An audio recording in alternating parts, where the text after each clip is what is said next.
Olá, pessoal, bom dia. Estamos ao vivo para mais uma entrevista nessas conversas virtuais sobre psicanálise. A gente está num projeto de extensão da UFMG. Esse projeto visa a divulgação científica das pesquisas feitas em psicanálise na universidade e fora dela. É um prazer, uma honra enorme receber um professor que faz parte da minha formação.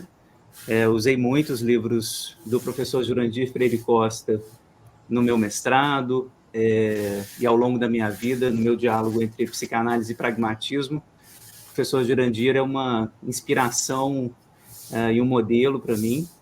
Ele acabou de lançar esse livro novo, Além do Princípio do Pudor, pela Zagodoni, e é um livro, vocês vão ouvir o professor falando, né? Ele faz referência a 3 outros textos, vou deixar para a gente comentar adiante, apresentando rapidamente, quem não precisa de muita apresentação, o Jurandir Freire Costa, ele é psiquiatra, psicanalista, com mestrado em etnopsiquiatria pela École Pratique des Hautes Études de Paris, pesquisador, palestrante, professor titular do Instituto de Medicina Social da UERJ, é colaborador do Círculo Psicanalítico do Rio, autor de ensaios reflexivos, cuja militância por uma saúde mental não normativa e cujos posicionamentos e comentários sobre a cultura, publicados em veículos de massa, têm presença marcante no debate nacional de ideias.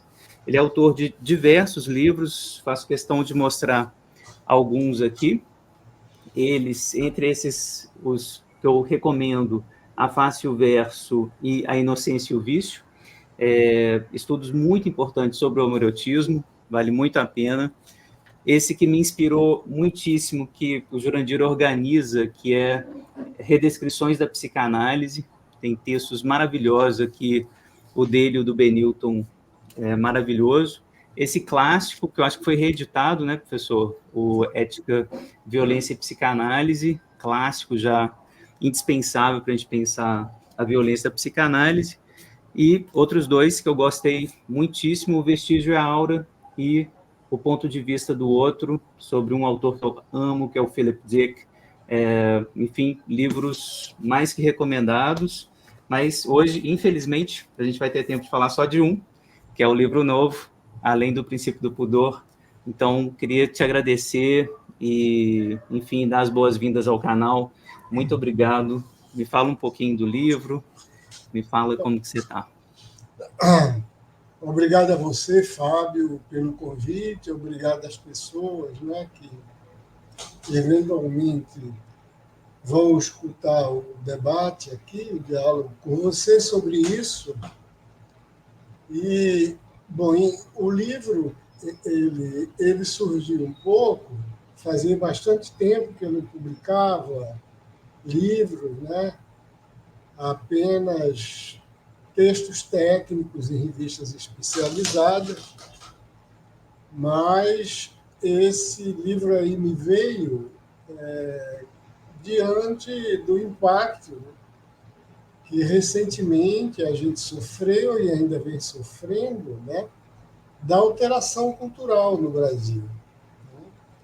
Uma alteração marcada por um comportamento nunca visto entre os brasileiros, que é um comportamento, eu falo especificamente de uma parte da população, que é um comportamento de adesão desenfreada, sem freio, a um tipo de visão de mundo, que é um tipo de visão de mundo maniqueísta, um tipo de visão de mundo acusatória e um tipo de visão de mundo inaudito para a nossa cultura, que é a intolerância como sendo o primeiro vocábulo do dicionário, né, que vem sendo aí quase que editado diariamente por parte dessas pessoas e seus mentores.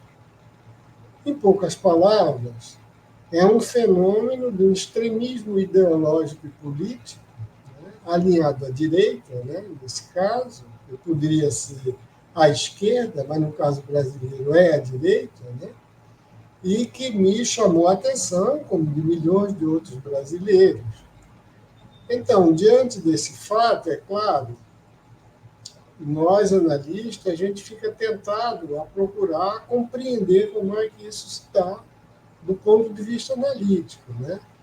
Inúmeras análises feitas por historiadores, cientistas políticos, antropólogos, né, historiadores de mentalidade, de ciências sociais, literatos mesmo, né, foram feitos, e a tentativa minha, a tentativa que eu fiz, foi de dar um pouco aí o que é que eu posso perceber e que é analiticamente motivado nessa conduta, né, tão estranha para a nossa cultura e para a nossa história. Quer dizer, algo que se manifesta como uma espécie de irrupção de qualquer coisa que é verdadeiramente inquietante. Esse foi o objetivo. Então, eu tinha 3 textos, né, basicamente, um que foi feito na comemoração dos 100 anos de Psicologia das Massas e Análise do Eu. Eu tinha um outro texto que foi um prefácio que eu fiz junto com a edição do livro do Contardo Caligares, que se chama O Grupo e o Mal, a obra póstuma do Contardo, né? Que nós fizemos a edição, eu fiz o prefácio, nós, eu e Otávio Souza, e, enfim, um comentário mais longo que eu fiz sobre o livro do colega Thales Absaber, sobre o soldado antropofágico, que foi um livro também que me chamou muito a atenção, né? Assim como do Contardo, né? Contardo, por tentar dar conta do que a Hannah Arendt chamou de banalidade do mal, né? No estupendo estudo que ele fez, notável, né? Uma obra clássica já dentro da nossa literatura, e o Tales pela percussiência, pela sagacidade, né? Pela forma precisa com que ele analisou a crueldade na cultura brasileira. Então, eu acho que eu tinha isso reunido, eu fiz, então, uma introdução, e é uma introdução mais longa, nas quais eu abordo, inclusive, o fenômeno da mentira, coisa que, aliás, eu já tinha conhecido a sua transmissão, né, o seu programa sobre a mentira. Eu fiz também uma análise da mentira e o outro que seria sobre a infâmia na vida cultural. É esse o conteúdo do livro. Muito legal. Os títulos, aliás, dos capítulos ficaram excelentes, né? Então, o primeiro, dedicado ao Freud, né? A Psicologia das Massas, Paixão por Si Mesmo. O segundo, dedicado ao Contardo, o livro do Contardo, Paixão por Ser Instrumento, uma expressão maravilhosa. E o terceiro, né, comentário ao livro do professor Tales, que também vai ser entrevistado aqui em breve, sobre esse livro dele também impressionante, né, O Soldado Antropofágico, Paixão pela Crueldade. Eu queria que você me falasse um pouquinho desse termo, a paixão, né? Paixão por si mesmo, por ser instrumento, pela crueldade. Por que o termo paixão? E me fala um pouquinho assim do que é isso, o que são esses 3 termos? O termo paixão eu resolvi tomar porque é um termo menos técnico, né, da psicanálise, para significar a posse do sujeito por um tipo de sentimento que exclui todos os outros. Eu simplesmente peguei um pouco a definição de Kant que ele dá, né, da paixão, que seria aquele tipo de sentimento, de emoção ou de faculdade que, enquanto vige, enquanto domina o sujeito, analisa todos os outros, por isso ele queria dizer, analisa a cognição e a evolução, ou seja, turva a razão e a vontade. Ele fala, então, da paixão como sendo essa faculdade, né, nos termos bíblicos, que tem um monopólio de cancelar, de paralisar os dois outros, de maneira que ela toma o indivíduo numa tal intensidade que faz aquilo que para Kant, que produz aquilo que para Kant a gente pode dizer é o grau máximo de maldade que você pode fazer uma pessoa, que é tirar-lhe a autonomia. Ao cancelar a cognição e a vontade, você tira da pessoa a autonomia. Então, a paixão é aquilo que atrofia a autonomia do sujeito. Eu usei o termo paixão porque o correlato psicanalítico dela, digamos, inconsciente, é o gozo. Bom, mas o gozo, né, é um termo de difícil definição, é uma invenção psicanalítica, a gente pode dizer, recente, porque é uma invenção de extração lacaniana, né? Foi Lacan que definiu o gozo com a maestria de reinventor de conceitos, e ele inventou o gozo justamente para distinguir do prazer, que é a característica da sexualidade, você sabe. E qual é a característica do gozo? A característica do gozo é que ele é desmedido, ele é desordenado, ele é excessivo. Ou seja, a tradução consciente, social, do vocabulário ordinário do gozo é a paixão. Eu usei, então, paixão. Poderia ser o gozo por si mesmo, o gozo de ser instrumento e o gozo com a crueldade. Eu preferi, no entanto, falar de paixão porque é um termo mais próximo do nosso vivido. Quer dizer, uma pessoa apaixonada é uma pessoa arrebatada.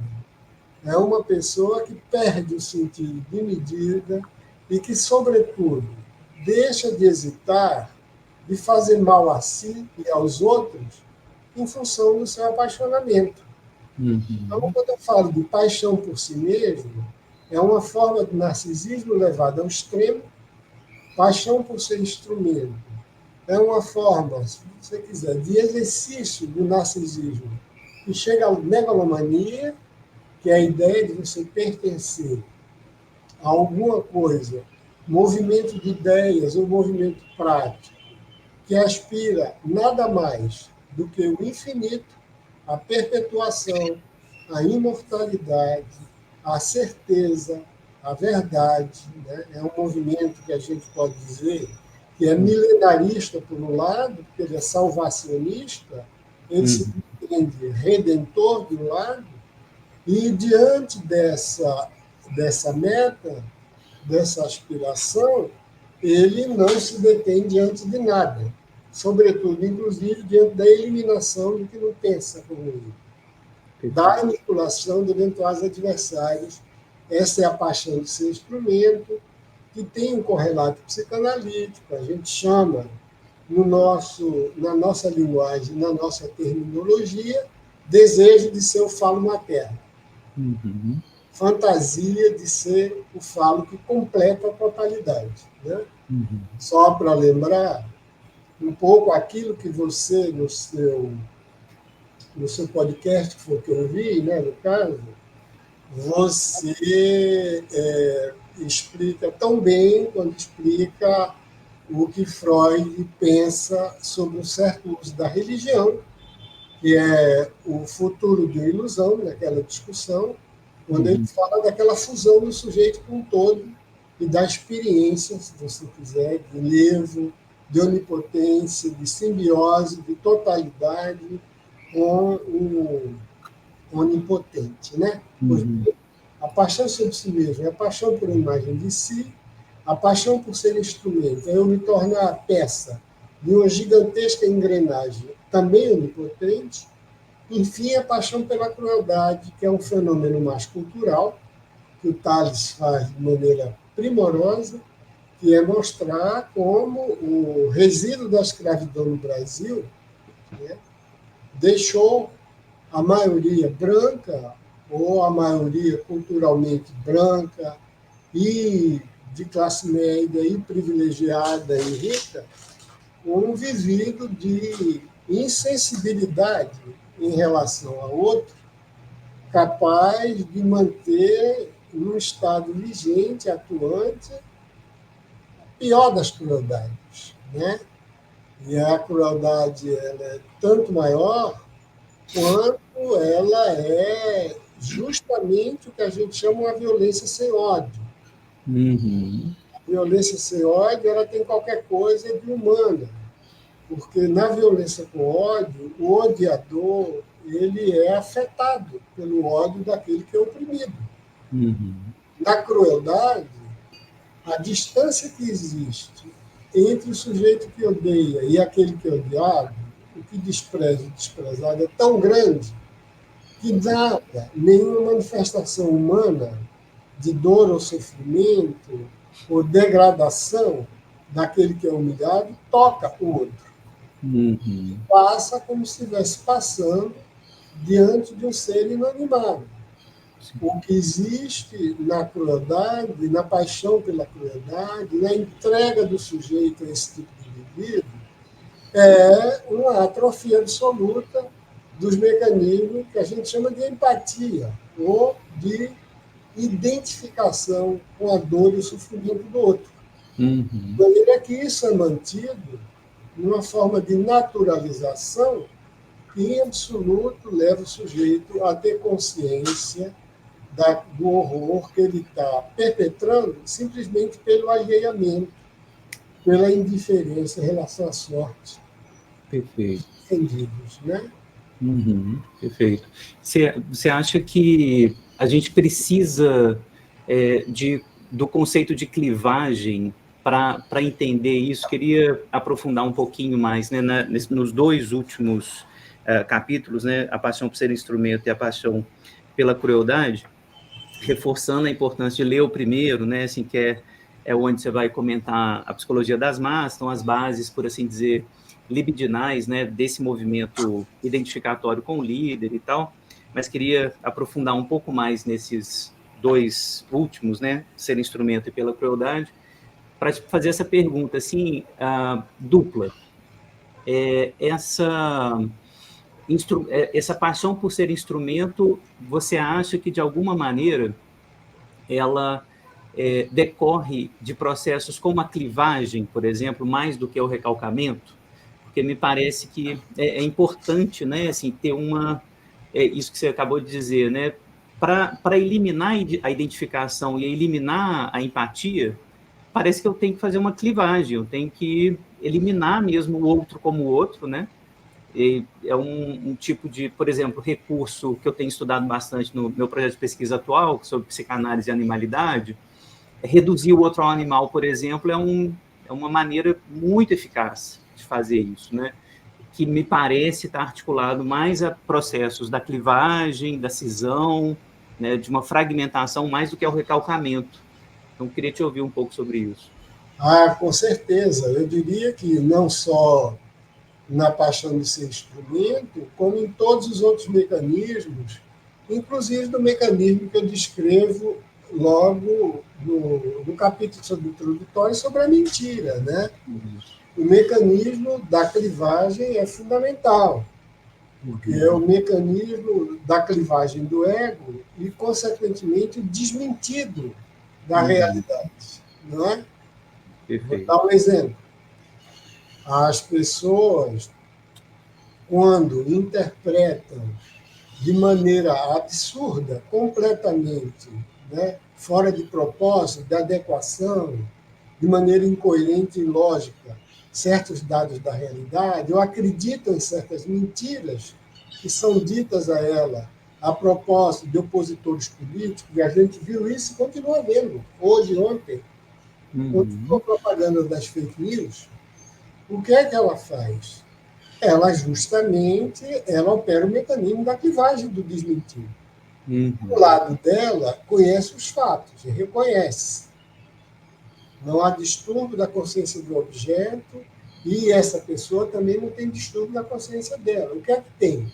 O que é que tem é a realidade que é distorcida. O sentido daquilo, que é isso que é a característica do desmentido e da clivagem, é que o sujeito percebe, vê, racionalmente uma coisa e dá um sentido absurdo a ela, dá um sentido completamente diferente, não é? Ele faz com que a realidade ganhe tonalidades que vão desde tonalidades absolutamente manipulatórias, mentirosas, inventadas, né, e torpes, até sentidos esotéricos, de forças, de sistemas, de conspirações, quando não muitas vezes, né, fantasiosa a ponto de ficção de horror científica, né, com forças sobrenaturais, do mal, etc. O mesmo fato, o fato que você tem uma explicação racional, ou seja, uma explicação de lógica de meios adequada a fins, evidentemente. Quando a gente fala de explicação racional de fatos culturais, a gente não está se referindo à explicação lógica de fatos científicos, né? O fato natural tem a característica de ser subdeterminado, ou seja, de poder ter várias interpretações, né? Nenhuma interpretação dessa, inclusive nenhuma delas, ela pode ser absurdamente irracional, pode ser incoerente. Eu digo, bom, isso aqui é uma garrafa de água gelada e é uma garrafa de água quente. Entende? Isso eu explico por que é que ela se tornou de água gelada a água quente. Eu não vou usar, digamos, a teoria da transformação energética. Eu vou dizer que foi um demônio que chegou aqui e transformou o frio em quente. Mesmo sendo sujeitas a interpretações, existe um nó da realidade que ele é impermeável ao teste da validade, da coerência e da consistência. Isso aí é que é atingido no extremismo. Isso aí é que é atingido pela clivagem. O sujeito se cliva em dois, o sujeito A e o sujeito B. O sujeito A vê os fatos, reconhece, percebe, e o sujeito B dá um sentido completamente absurdo àquilo que ele percebeu. Né? Aí sim, não há, digamos, o recalque.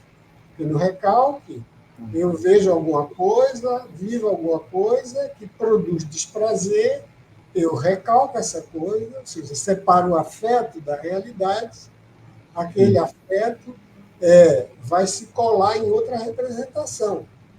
Mas a realidade está lá, eu percebi, só que ela está reprimida. Ela pode vir à tona. Perfeito. Desmentido, né? Você sabe muito bem, o caminho é outro.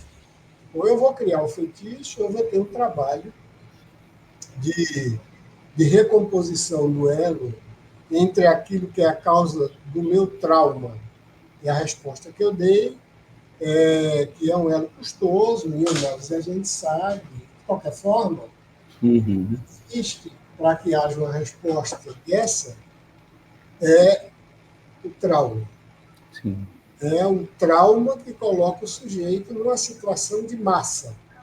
E é nessa situação de massa que o sujeito recorre a essas defesas regredidas que eu procurei dizer. Paixão pela mentira, pela infâmia, por si mesmo, por ser instrumento e pela... Sim, o trauma e o desamparo. Tem uma passagem linda, assim, que você está terminando o livro, na verdade, comentando o texto do Contar, do Caligares, que é o grupo e o mal, e aí você vai insistir nessa tese, que é uma tese super importante, eu queria que você comentasse também, que é a seguinte: você fala na página 98, última página, né, do livro, no primeiro parágrafo dessa página, ele vai dizer o seguinte: Contardo revela o avesso subjetivo dessa tetralogia social.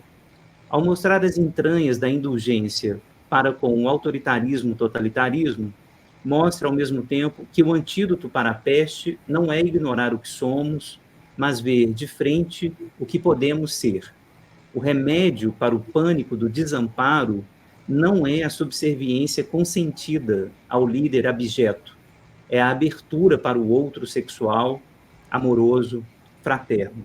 Você, né, vai explorar muito essa tese assim, de que o pânico do desamparo, né, alguma coisa, né, que você vai citar também na página 97, como o isolamento, a fraqueza do sujeito, né, que tem sido produzido, né, Jurandir, assim, pelo capitalismo, né, a radicalidade do neoliberalismo, assim, eu queria ver se você concordava com essa leitura, no sentido de há uma radicalização no neoliberalismo desse enfraquecimento do sujeito, né?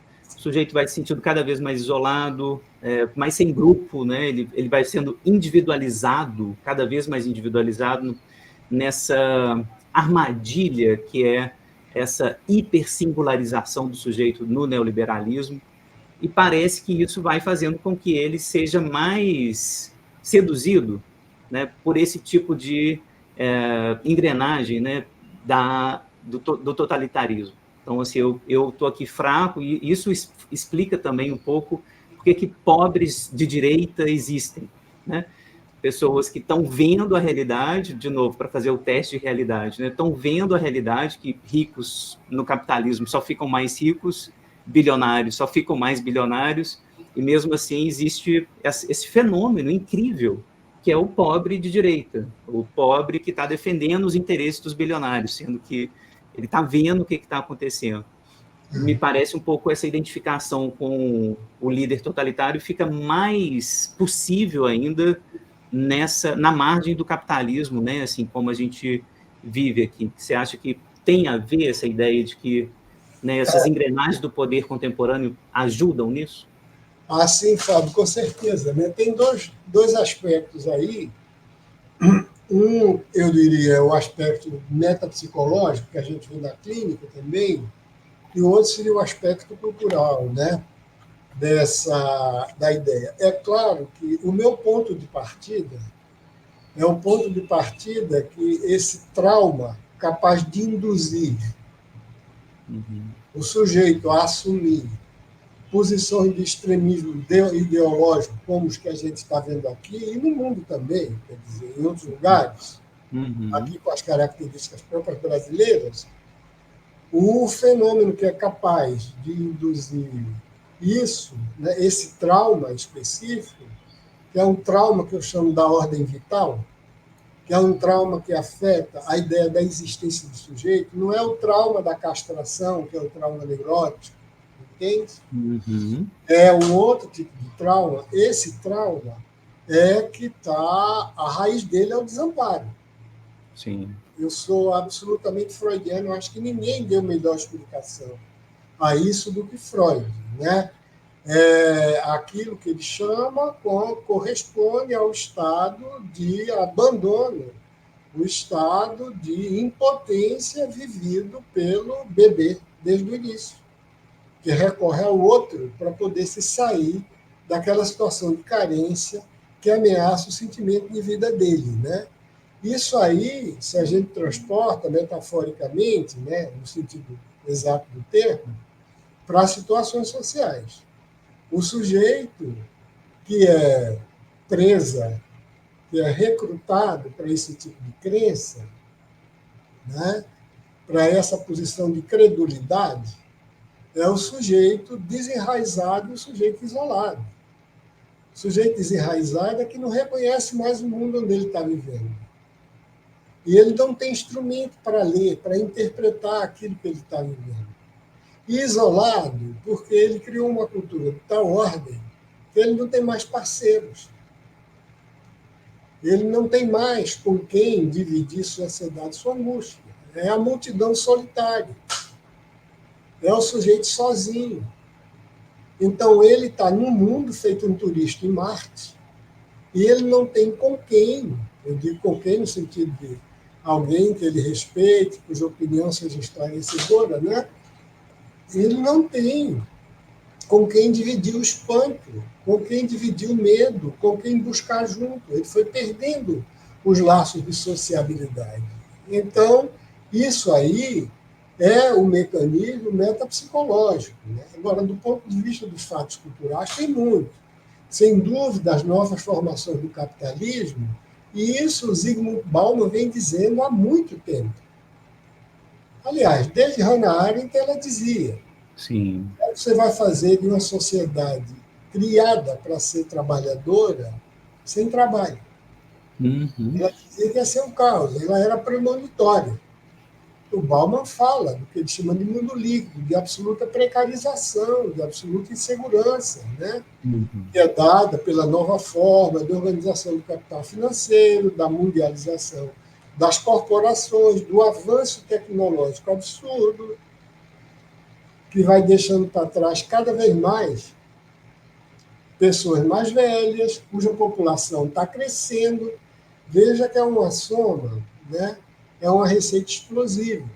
Agora, ao lado desse fenômeno, que é direto ligado, né, à reprodução das riquezas, à maneira como a economia se organiza no mundo moderno, né, ao lado disso, você tem fatos culturais que também são autônomos. Eu cito alguns. Um deles é a cultura do narcisismo, isso a gente já sabe, como analista. É um fato que vem começando a se desenvolver desde os anos 60.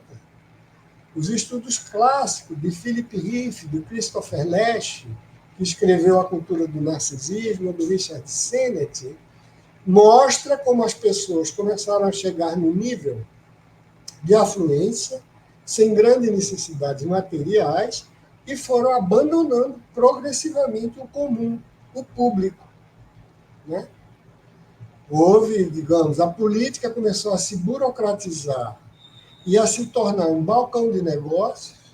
As pessoas, por outro lado, começaram a olhar para si de uma maneira absolutamente narcísica. Não é um insight, não é o ganho de consciência que a psicanálise pode dar. É a adoração de si mesmo, né? É o que o Lasch chamava de pseudo-banalidade da autoconsciência. As pessoas acreditaram que pode viver autarquicamente com ela. E elas foram ficando cada vez mais desencantadas, né? Elas foram ficando intoxicadas dela mesma, que é o que eu chamei de clausura narcísica. E eu digo, a clausura narcísica devora seus filhos. A gente é vítima desse amor por si, foi por isso que eu chamei paixão por si mesmo, né? A clausura é uma dessas coisas. A outra é a destituição dos pobres. Quer dizer, eles estão lidando o tempo inteiro com a sobrevida. Com medo, inclusive, da insegurança urbana, onde a demonização da delinquência, onde a ênfase dada à ideia de crime, onde o panorama de medo, que faz com que o messianismo oportunista, o milenarismo desses demagógicos, diga, eu vou matar todos eles e vocês vão ficar bem. Faz com que as pessoas adiram esse extremismo, né? O outro, eu acho, é a própria emergência também imprevista entre a gente e a visível, no cenário social, de formas de vida antes moralmente condenadas. Perfeito. Quer dizer, o que a gente vê, o que é trágico, né? No Brasil, a maioria da população, há 30, 40 anos, era completamente desencantada. Tinha uma religiosidade completamente superficial e os valores morais dela eram aqueles que estavam lá embaixo.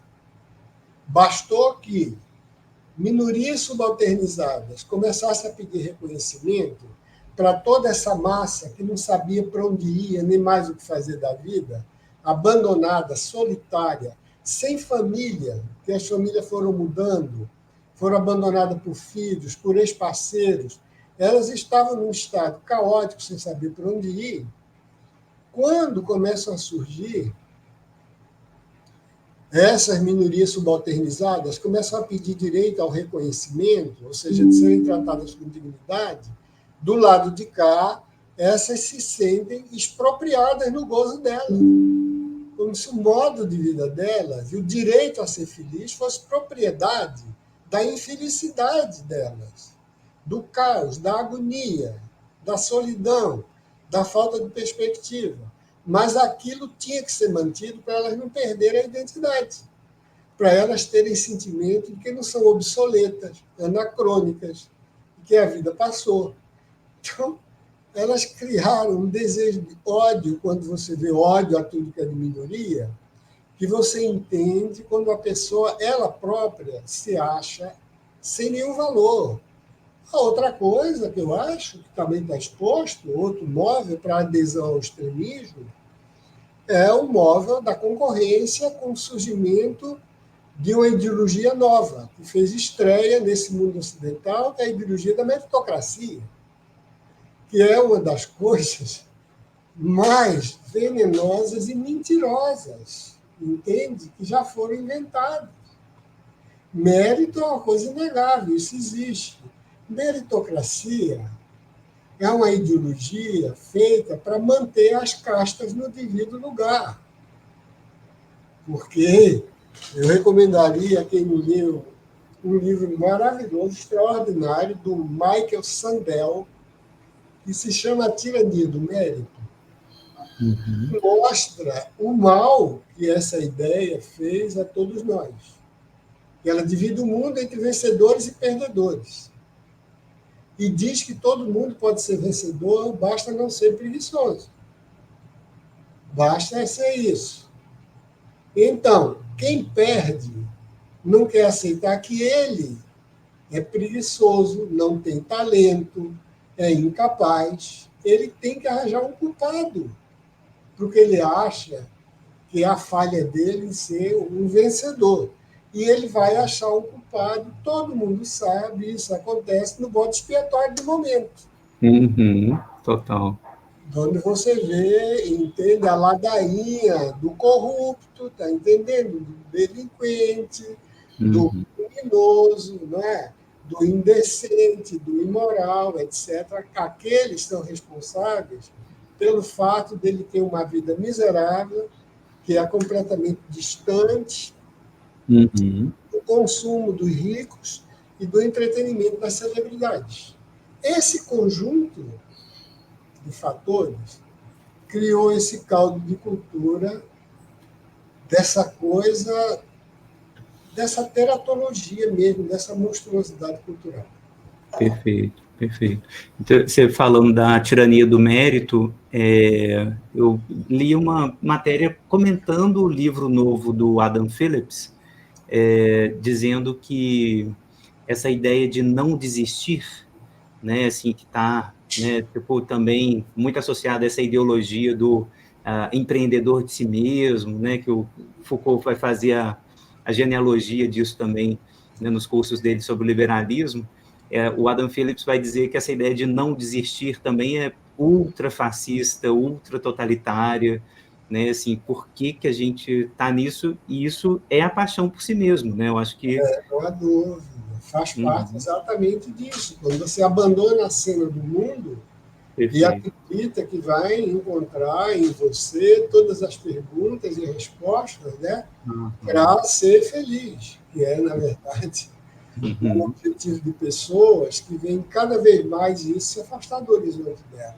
Né? Perfeito. Veja, uma das coisas que me chamou a atenção é uma coisa episódica, não dá para ser estatística, né? Uhum. Mas muitas pessoas que foram fazer acampamentos pedindo golpe de Estado, intervenção militar, uma coisa claramente ilegal, claramente Uhum. democraticida, né? Sim. Muitas dessas pessoas, quando os repórteres entrevistaram, eram senhores ou senhoras, boa Uhum. parte dele na faixa de 60, 70 anos, Sim. que não tinham nada a fazer, Uhum. que não tinham um filho a quem recorrer, que não tinham uma vida ativa, que não tinha mais nada, que nada Uhum. esperava, a não ser a reclamação, a pequena dor física, o sentimento de frustração, de vida sem sentido, jogada fora. E que, de Perfeito. repente, encontraram, né, no extremismo, uma maneira de se sentirem vivas, Uhum. uma maneira de se sentirem melhores do que outros, né, Uhum. que são os inimigos da causa. Né? Uhum. Um dos gozos aí que essa cultura do ódio do extremista permite é que ela cria uma das formas mais daninhas de solidariedade, que é a solidariedade no ódio e no desprezo ao desigual. Perfeito. Solidariedade, né? Solidariedade positiva, as pessoas se unem em função daquilo que elas elegem como ideal virtuoso, Uhum. e todas elas concorrem para aquilo do lado de cá, o único ideal é a eliminação, neutralização daqueles que não são como nós. Né? Eu acho que isso, essa ideia do empreendedor, do faça-se a si mesmo, ela é uma ideia, eu não conhecia esse texto do Adam Phillips, né?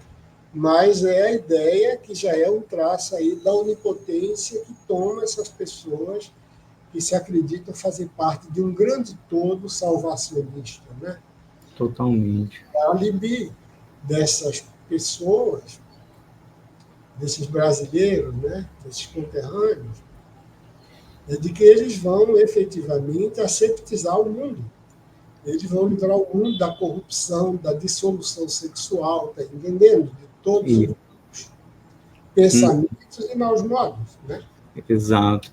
Isso tem essa solidariedade que você cita é super interessante, porque existe uma solidariedade, por assim dizer, movida pelo ódio, né? E uma outra solidariedade, aquela que o Hort vai comentar. Isso. Eu até marquei aqui uma passagem que você chega a citar o Hort aqui, ó, na página 40, também um parágrafo muito legal, assim, acho que vale a pena a gente comentar um pouco. Você fala assim: é preciso distinguir, entretanto, os pleitos democráticos em favor de estilos de vida e valores minoritários da expressão desenfreada de atos infames como se reunir em frente ao quartel. No que concerne aos estilos de vida e valores minoritários, trata-se de persuadir a opinião pública de que a inclusão desses itens no vocabulário ético vigente em nada atenta contra o ideário democrático. Para falar no tom de Hort, ampliar o referente do pronome nós faz parte da capacidade que tem a democracia de rever os seus pressupostos morais e modificar-se ao longo do tempo. Este, aliás, é um dos seus ideais morais. O exemplo da regulamentação do divórcio, da regulamentação das uniões homoafetivas, das leis de proteção às mulheres ameaçadas por violência masculina, da despatologização de orientações sexuais e de gêneros minoritários, das leis antirracismo, das cotas para minorias em locais de trabalho e ensino e tantos outros, mostra a diferença entre demanda por justiça e ataque à decência. A incorporação às normas dominantes de condutas injustamente excluídas enriquece o leque dos direitos humanos. A prática da infâmia destrói o sentido de solidariedade. Então, está aqui na página 40, queria que você comentasse também um pouquinho dessa coisa, a prática da infâmia, né? Assim, os comunistas, os outros, o corrupto, a mamadeira de piroca, né? O banheiro unissex, que vai acabar com a família, enfim, essas práticas que hoje... Os pais holandeses que masturbam os filhos. Exato, os pais holandeses, né? Damares realmente, ela é hors concours nessas invenções, e é como um tipo de... hoje, com a fake news, né? Eu acho que a prática da infâmia fica elevada à enésima potência, assim, isso se articula muito, né, com a paixão de ser instrumento também. A infâmia, justamente, né, eu procuro definir como aquilo que é a prática do gozo com a degradação do outro. Né? Perfeito. É isso aí que é o limite do pudor, por isso que eu ponho o livro além do limite do pudor. Né? Porque você pode até fazer mal ao outro. Como a gente é imprevisível, a gente tem mecanismos para isso. Né? Você inventou na língua a desculpa, o perdão, entende? Ou, no máximo, a punição. Né? Porque ninguém pode, né? Não é permitido ter um limite, uma moral mínima. O Hort diz, quer fazer atentar da integridade física e a integridade moral do sujeito. A pior coisa que você pode fazer é matar e torturar alguém, escravizá-lo ou humilhá-lo. Esse é o limite. Quando você começa efetivamente a produzir fatos fictícios e discursos cujo teor é a desmoralização, é a humilhação do outro, e você começa a gozar com isso, a céu aberto, você está dando um passo, né, para a barbárie, que é um passo muito grande. Porque essas coisas são verdadeiras passagens a atos, né? É o refúgio pulsional. É o resto da pulsão agressiva, da sexualidade desligada, sem freio, que você deixa via céu aberto, né? Que você deixa se exprimir, e isso debaixo de riso, debaixo de um gozo explícito. Né? Eu dei exemplos, como o antigo mandatário desse país, presidente, o anterior, ele disse em tom de riso, por exemplo, que garoto de favela não contrai Covid porque eles estão habituados a viverem mergulhados em valões, em esgoto, em córregos poluídos, etc, etc. Ou seja, isso em tom de deboche. Fora as piadas sexuais deles que eram ditas, entende? E de maneira que ele não tinha nenhum empenho. Eu vi, por exemplo, ele abraçado um japonês, que por sinal era partidário dele, fazer o gesto de quem estava aludindo, dizendo que o japonês tinha pênis pequeno. Ou seja, o preconceito mais estúpido, mais desavergonhado, mais pedestre, e feitos com sexualidade, sobretudo, eram ditos e para gáudio, para a alegria de todos. Né? E a massa, sujeito em situação de massa, ele só se permite gozar com aquilo que o chefe goza. Isso é o mandamento número 1 de Freud na psicologia das massas. O líder permitiu e fez, a todos é permitido fazer. Se ele não faz, aos outros não. Quem não age como ele, nem pensa como ele, é o famoso dissidente. Esse se torna inimigo, se torna o traíra, se torna o quinta coluna, aquele que abandonou as hostes. Né? Então, você via isso sendo reproduzido, como ainda é aos milhões. Degradar a honra, quer dizer, de pessoas honradas, entende? Mentir, inventar coisas sobre. As piadas de conteúdo sexual, inclusive, numa clara demonstração daquilo, né, que Freud falou como sendo formação reativa. Eu faço de conta que sou pudico, e porque eu faço de conta que eu sou pudico, eu acabo falando, rindo, contando piada sobre as coisas mais infames possíveis. Né? Então, esse gozo com o obsceno é um prêmio que essas massas têm. É como se elas estivessem liberadas para gozar com a miséria, a degradação do outro. Isso é que eu acho profundamente imoral.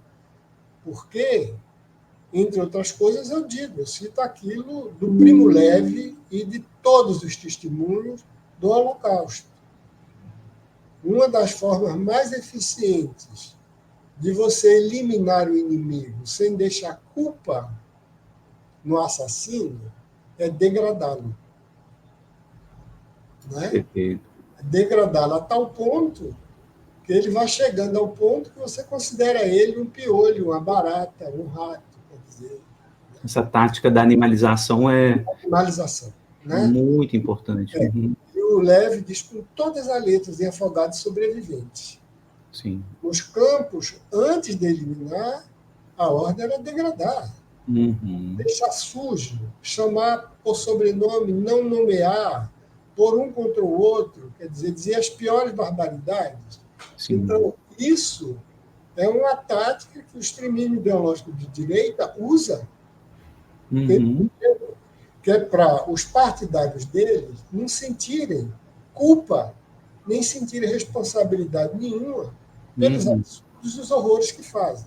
A mentira é a coisa de escolha. Perfeito. Todo dia eles mentem.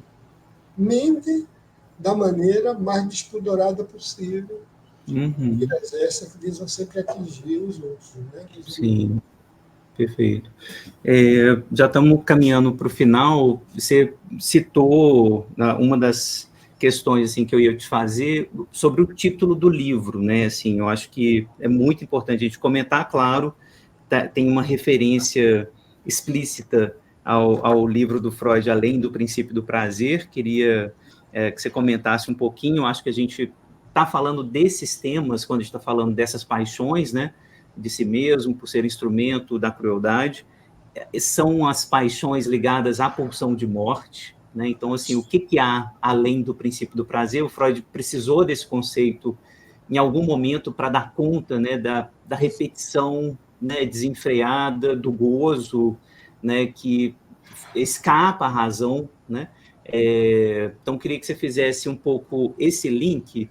Vou deixar a frase de novo, assim, que é a frase que eu grifei aí no livro, e fizesse esse link, mas para pensar um pouquinho também e ajudar a gente a pensar nessa abertura para o outro amoroso e fraterno, assim, né? O remédio para além do princípio do pudor.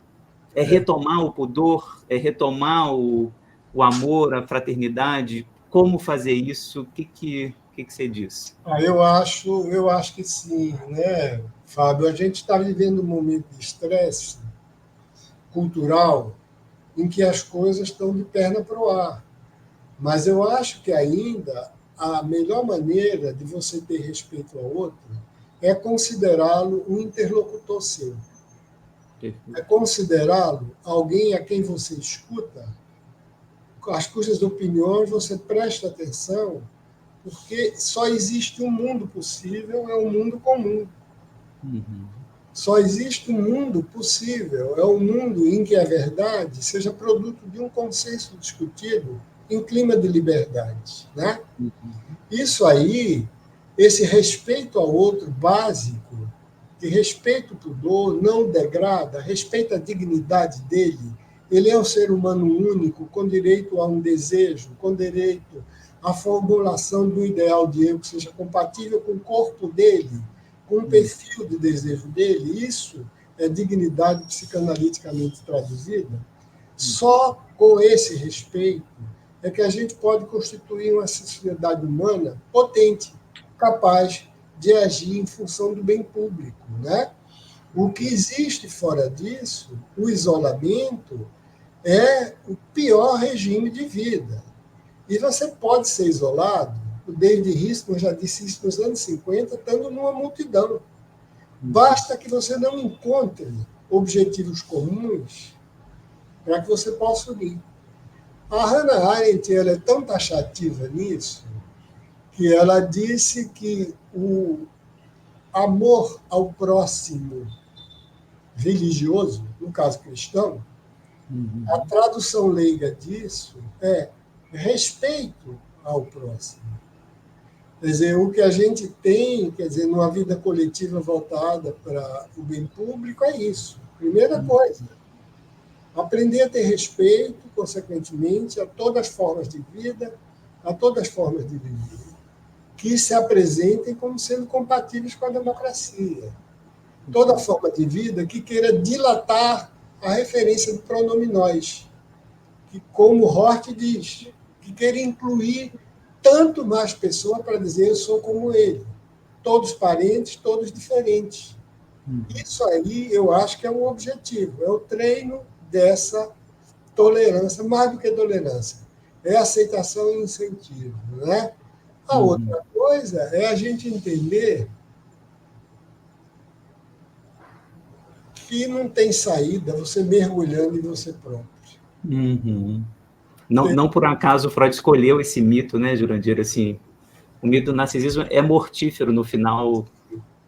É mortífero, né? Uhum. Você petrifica, você paralisa, você fica completamente insensível ao apelo do erotismo, do amor.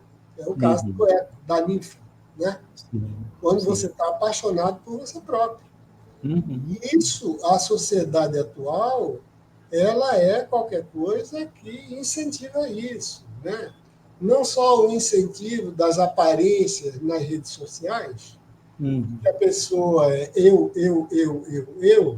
inclusive eu mentindo, porque é um semblante de felicidade permanente. Não é uma comunicação. Perfeito. É um simulacro, né? É Uhum. um teatro permanente.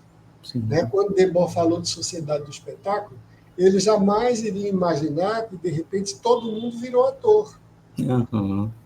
Todo mundo escreveu o roteiro, e o roteiro é monotonamente único.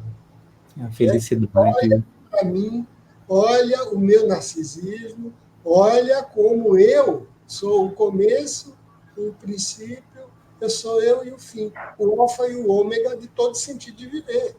Uhum. Então, Uhum. eu acho que isso aí não. Né? Uma das coisas que a gente pergunta é por que as pessoas, diante da formação econômica que dispersa, que precariza, porque as pessoas não voltam, então, a construir sindicatos, associações, mas elas estão psicologicamente impedidas. Isso. O veneno do narcisismo patológico impediu esse recurso à solidariedade. Né? Perfeito. Então, a causa econômica existe, mas o estrago psicológico já estava vindo feito. Eles Perfeito. só encontram unidade naquilo que é solidariedade negativa. Eu quero pátria, bandeira, eu quero terço, eu quero família, para poder eliminar o outro. Perfeito. Para dizer, como o antigo presidente disse, que vamos botar todos os vermelhos desse país para fora. Como se Uhum. o Brasil fosse feito só dos semelhantes, dos iguais, aos que pensam sobre ele, né? Sim. Então, Metralhar os outros, né? metralhar os outros. Quer dizer, e Uhum. era o que isso recebeu em Hitler a tradução mais completa e a tradução mais desumana, mas não era monstruosa. Ele não queria só converter, ele queria matar, eliminar. Isso. Isso. As,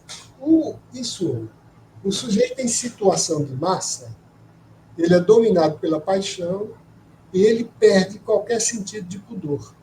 Uhum. Uhum. Qualquer sentido de julgamento, ele para de pensar. Ele não sabe buscar a homologia consigo, a coerência consigo. E ele Uhum. vai seguir simplesmente o chefe, que em geral é um psicopata ou um paranoico. Uhum. Uhum. Tem muito que escolher. Quem quer ocupar aquele lugar é isso. Não é um simples demagogo. Não é um Perfeito. demagogo como a gente conhecia. Aquele Uhum. ali se dissolve com o tempo, é diferente. Aquele tem uma razão oportunista, quer ganhar Uhum. um pouco aqui, um pouco ali, mas não é dessa maneira.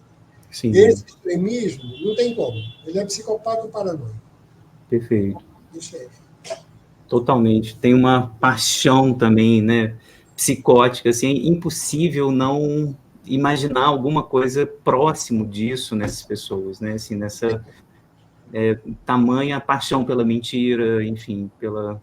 E criação do inimigo, criação do inimigo, criação do inimigo. Isso, Como você vê na lógica paranoica, um vai isso. dando lugar ao outro. Hoje é um, hoje é dois. Para eliminar. Perfeito. Mas, Vou ler um comentário aqui, porque é o que eu vou fazer das palavras do Felipe Pinheiro, as minhas. A clareza e o brilhante encadeamento de ideias de Jurandir é sempre um prazer de ler e ouvir. Então, concordo com o Felipe integralmente. Gente, para todo mundo que está ao vivo, que nos acompanhou, esse foi um pouquinho do professor Jurandir Freire Costa. Recomendo todos os livros dele. Agora, o novo acabou de lançar Além do Princípio do Pudor, para a gente pensar um pouco, né, de retomarmos a fundamental importância do princípio do pudor, né, não querer ser instrumento, né, eu ideal, né, desse outro totalitário, né. Eu acho que livros assim ajudam a gente a reforçar nossas redes, né, solidárias e, enfim, a gente está junto, né, Jurandir, assim, para combater isso que está muito próximo o tempo todo, né? O último governo mostrou isso, deixou muitas, muitas sementes, né? Sementes do mal estão plantadas, né?